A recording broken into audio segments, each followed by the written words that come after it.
Good morning. Hope that everyone is doing all right. Doing okay. We're continuing in Acts chapter 11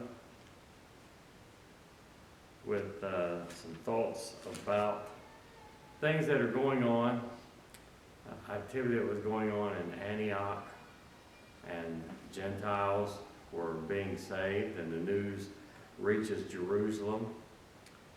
And so they send Barnabas to Antioch to check and see what's going on. Exactly why they did that, we're not told. Were the brethren in Jerusalem a little nervous about this new movement in Antioch, feeling that it warranted investigation? Some commentators, like Martin, surmises that the Jerusalem church wanted to keep this new work under surveillance, in his words. And that would be a natural response, really, if that was the case. Or were they just purely thrilled and wanted to help? And that, of course, is great too. And that might very well be the case. When Barnabas arrived and saw how God's favor had been shown, and that is grace, his grace, the cause stands for the effect, and perhaps by divine gifts and surely by the growth of the church, he was glad. He was glad when he saw what was going on. The growth, all that was involved in the work that was going on there, he was glad. And there is a definite wonderful relationship between those two words, his gladness and divine favor. There's a close relationship in those things. When we have God's divine favor, then that should cause us to be glad. And Barnabas was. Barnabas began to work with these new converts by exhorting. And this, the way that the word is used, it was a constant. He kept on exhorting them. And they then, with a determination, with a resolution, would cleave and stay with. And again, it's a continual thing. Because he kept encouraging them and exhorting them, then they kept on cleaving with the Lord. That's a word that we don't normally use much now, but cleave, they stuck with, they were beside, staying with the Lord. And if one could not help staying with the Lord, as Calvinism teaches, Calvinism says that once saved, always saved, and if you are in a saved condition, you can't fall.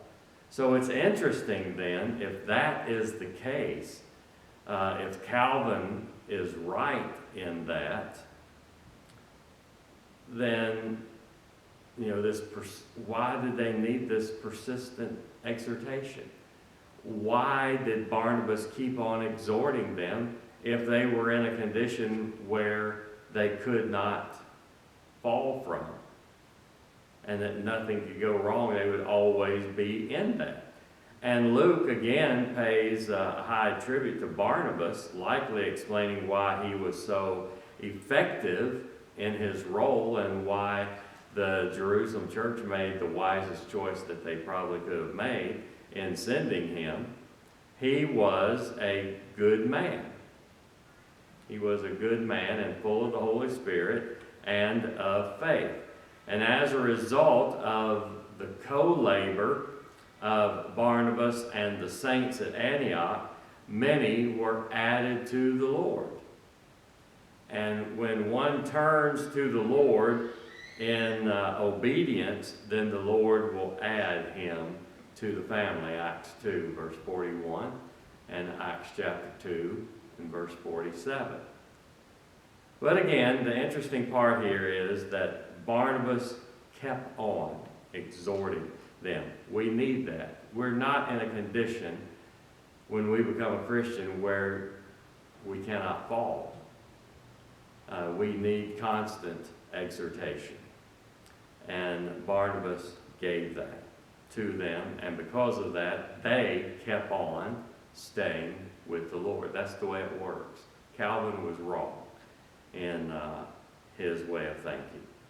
So anyway, as Barnabas is getting more and more involved in the effort at Antioch, he apparently felt the need for some assistance. He thought he needed some assistance in this. And so because of that, he departed and he went northwest toward Tarsus, or to Tarsus, which was about 100 miles by sea and a bit further by land. But he went there to diligently search for Saul for help. Saul had gone into Tarsus some 3 years after his conversion, according to Galatians chapter 1, verse 18, and had been laboring in that region for several years now. And we have to take into consideration the fact that the record in Acts is both compressed. It doesn't give us everything. It's selective. And so keeping that in mind, during this interval, the churches in Judea periodically had heard reports that the former persecutor was now preaching the faith, and they were thankful to God for that, as we're told in Galatians chapter 1 and verse 23. When Barnabas finally locates Saul, the suggestion is, in the wording, that there was some difficulty in doing that, in finding him. He brought him back to Antioch with him. You know, it's not like he could call him up on his cell phone or something. Hey, Saul, where are you? I need some help. He had to go and he had to find him. And it seems as though he had some difficulty in doing that, but he finally did. And so for the next year, Barnabas and Saul were gathered together, and they were active in the church in Antioch. And perhaps the suggestion is, in the wording, that they were warmly embraced by the church under God's direction. And as a result of their labor, many people were taught the gospel. And the church in Antioch, we are told, was on its way to becoming a powerful influence. As a matter of fact, after the campaign, the attack, whatever you might want to call it, against Jerusalem in the year 70, Antioch kind of became the leading center of Christian influence after the Christians pretty much left Jerusalem before the Romans came in. But now, for the first time, also, we read about the fact that the disciples are called, designated as Christians. And there are several interesting points to be made here. We learn that this is the first place that the name Christian is given, was at Antioch. And so when some, including the Book of Mormon, suggests that there were Christians in other places before these times, it's obviously wrong, because they were called Christians first in Antioch. And also then, another thing that we learn is that the word Christian is used exclusively in the New Testament of a divine calling. And the name, therefore, was prophesied that they would be called by a new name in the Old Testament. And so the name was given by inspiration. And it is not a name that was given to the followers of Christ in derision, as a name to make fun of them. I don't see that they would have really taken that name up and went on with it had it been a name of derision. It was not that. It was prophesied that they would have a new name, Christian, followers of Christ.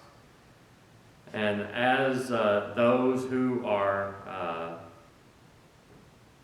fond of using sectarian titles for people, whether it be a group or whether it be an individual, they commonly allege that the name was given in derision, but it was not. It was prophesied that they would get a new name.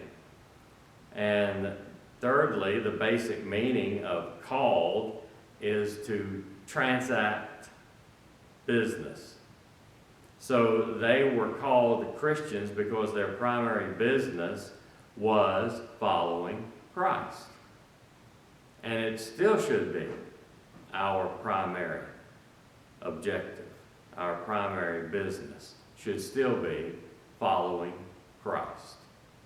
And that's why we are Christians and nothing else. Christians only, no other names. Some, on the basis of the fact of the way that the word is used, the way that everything is structured here, and active voices for the word taught and called, they say that suggests that it was Barnabas and Saul, under the guidance of the Holy Spirit, who put this name upon the brethren at Antioch.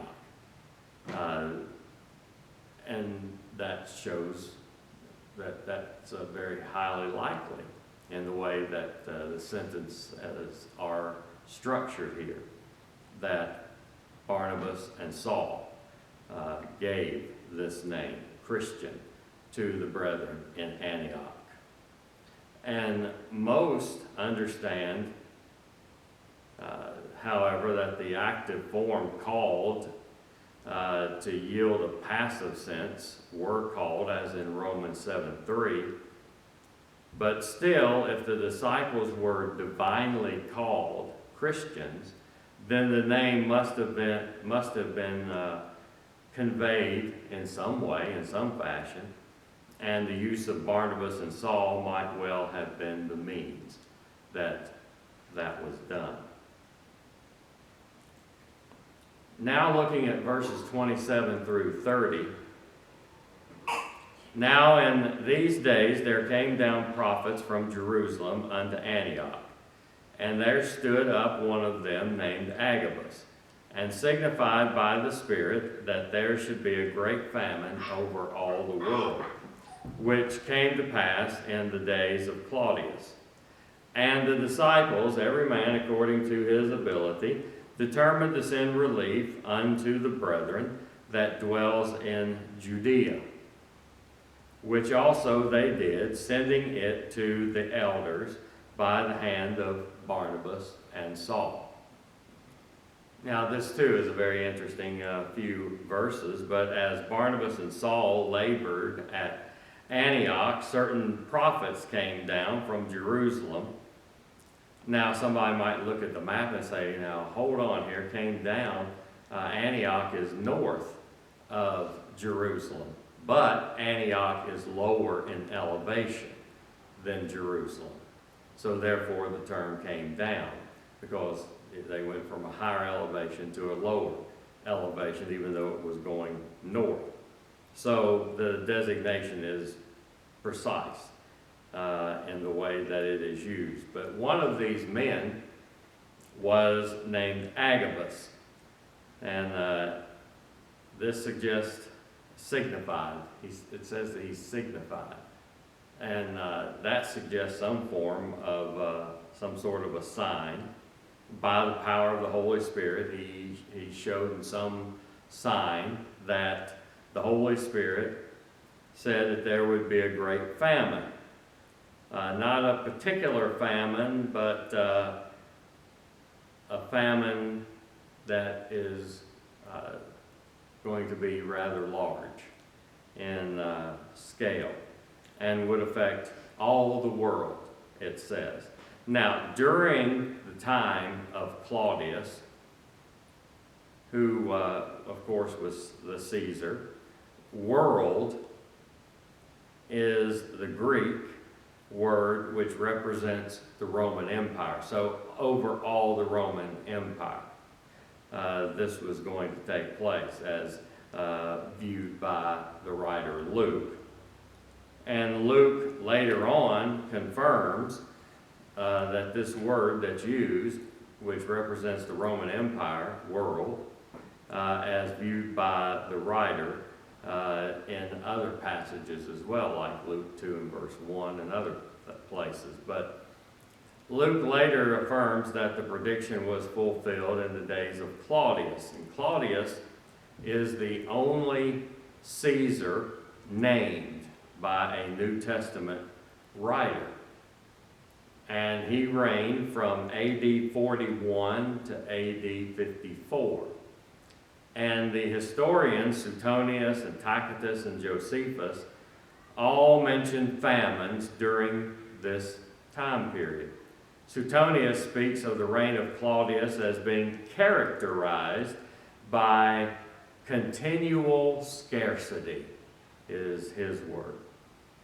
And Josephus describes a famine in which many people in Jerusalem died for lack of food in his writing Antiquities 20.2.5 and in his book Antiquities. But the caring disciples in Antioch had the influence of the generous Barnabas rubbed off on them. Could that be? Could one man be such a great influence that it affects a whole congregation? You know how generous he was and how much he cared about people. Well, the church here at Antioch on this occasion determined that they wanted to send relief to the needy. So each person, consistent with his ability, giving is acceptable as a person has, and not as he has not. We can't give anything that we don't have. 2 Corinthians 8:12. But according to their ability, and the ability is a combination of resources and opportunity, and the brethren sent their gift by Barnabas and Saul, who delivered it to the elders. And we'll have to finish these thoughts next time on the end of this chapter.